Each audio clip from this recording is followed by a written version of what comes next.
आपके वो सतगुरु, वो संत नहीं मिले। कौन से संत? गीता अध्याय नंबर 4 के श्लोक नंबर 34 में कहा कि गीता ज्ञानदाता कहता है कि अर्जुन, गीता अध्याय नंबर 4 के श्लोक नंबर 32 में स्पष्ट कर दिया है कि सच्चिदानंद घन ब्रह्म ने मुखे यानी परम अक्षर ब्रह्म अपने मुख कमल से आकर जो ज्ञान देता है वो तत्व ज्ञान है, उसको सूक्ष्म वेद कहते हैं। चौथे अध्याय के 34वें श्लोक में कहा कि उस तत्व ज्ञान को तू तत्वदर्शी संतों के पास जाकर समझ, उनको दंडवत प्रणाम करने से, कपट छोड़कर उनकी सेवा करने से वो तत्वदर्शी संत तुझे तत्व ज्ञान का उपदेश करेंगे। और उसके पश्चात 15वें अध्याय के 4थे श्लोक में कहा कि उसके पश्चात परमेश्वर के उस परम पद की खोज करनी चाहिए जहां जाने के बाद कभी मृत्यु नहीं होती, लौटकर संसार में कभी नहीं आती। तो यहाँ क्या बताते हैं, जैसे कुरान शरीफ के अंदर भी यही प्रमाण है, सूरत फुरकानी 25 आयत 52 से 59 में, कि जिस परमेश्वर ने 6 दिन में सृष्टि रची, 7वें दिन तख्त पर जा बैठा, वो कबीर परमात्मा है। और उसकी खबर किसी बाखबर से पूछो, वो कुरान शरीफ का ज्ञानदाता भी उससे परिचित नहीं है। यजुर्वेद अध्याय नंबर 40 के श्लोक नंबर 10 में भी यही स्पष्ट किया है कि कोई तो परमात्मा को संभुवात कहता है, कोई असंभुवात कहता है। संभुवात माने जन्म लेने वाला, असंभुवात के वो कभी जन्म लेता ही नहीं, वो अजन्मा है, निराकार है। कोई रामकृष्ण रूप में मानता है संभुवात, तो वो परमात्मा कैसा है, जन्म लेता है या नहीं लेता है, उसकी जानकारी तत्वदर्शी संत बताते हैं, उनसे पूछो। तो यहाँ सूक्ष्म वेद में कहा है, एती उम्र बुलंद मरेगा अंतरे, क्योंकि वो सतगुरु लगे न कान न भेंटे वो संतरे। वो संत नहीं मिले तुझे जो तत्वदर्शी संत है। तो इस विश्व में पुण्यात्मा वर्तमान में ये दास है वो तत्वदर्शी संत। इसको चाहे अभिमान समझ लियो और ते सच्चा ज्ञान समझ लेना, ये आपकी बुद्धि के सत्र पर डिपेंड करता है। और फिर इससे पहले जो तत्वदर्शी संत थे उनका भी थोड़ा विवरण कराते हैं।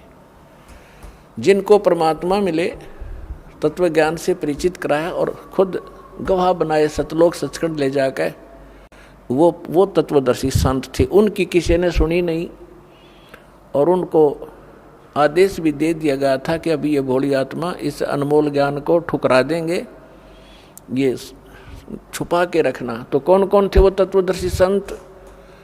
आदरणीय धर्मदास साहिब जी, आदरणीय मलुकदास साहिब जी, आदरणीय नानक साहिब जी, आदरणीय दादू साहिब जी, आदरणीय गरीबदास साहिब जी, गांव छुड़ानी, जिला जज्जर, हरियाणा वाले, आदरणीय गीसा दास साहिब जी, गांव खेकड़ा, अब जिला बागपुर हो गया बताते हैं, पहले मेरठ था, उत्तर प्रदेश वाले। तो इन महापुरुषों को पूर्ण ज्ञान था, परमात्मा से परिचित हुए थे, लेकिन इनको मालिक ने आदेश दिया था, धर्मदास मेरी लाख दुआई, ये मूल ज्ञान तत्व ज्ञान की तो बाहर ना जाए, अभी सार्वजनिक ना करना। यदि ये सार्वजनिक तुमने अब कर दिया तो कहते हैं ये मूल ज्ञान बाहर जो पढ़ी तो बिचली पीढ़ी हंस नहीं तरही। ये बिचली पीढ़ी है 5500 वर्ष, जब कलयुग बीत जाएगा तब ये बिचली पीढ़ी प्रारंभ होगी। तो आपके लिए ये सब कुछ छुपा के रखा था दाता ना, यू खजाना, अरे इस दास को दे दी इस खजाने की चाबी और कह दिया बेटा खोल बखेर दे अपने भाई बहनों के लिए। तो ये आपके ऊपर ये बिचली पीढ़ी, तो ये तत्वदर्शी संत थे, इनकी जो अमर वाणी है परमात्मा के उस तत्व ज्ञान से मेल खाती है। और आदरणीय गरीबदास साहिब जी को तो स्पेशल ज्ञान दिया ही है कबीर परमात्मा ने। पहले कहा था कि जो 12वां पंथ होगा गरीबदास वाला पंथ, उसमें मेरी महिमा की वाणी पुनः प्रकट करवाऊंगा, क्योंकि कबीर सागर में बीच बीच में इन कबीर पंथियों ने कबीर सागर से हटकर भी ज्ञान घुसेट दिया घना रियल ज्ञान में। तो इसलिए गरीबदास जी के द्वारा ये यथार्थ ज्ञान पुनः प्रकट करवाया और फिर उन कोड वर्डों से इस दास को परिचित करा के उन सब सदग्रंथों का निष्कर्ष निकाला। अब आपके सामने वो कैप्सूल बना के दे दिए।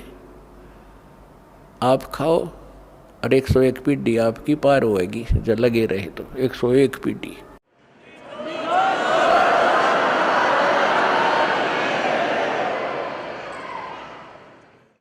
और ये संसारिक सुख तो यहाँ परमात्मा मुफ्त में देगा, आपको रूंगे में देगा।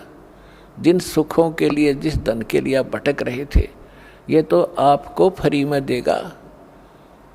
आप सोच भी नहीं सकोगे कैसे बरकत करेगा आपके घरों में, कैसे आपदाएं टालेगा आपकी, और फिर मोक्ष भी देंगे।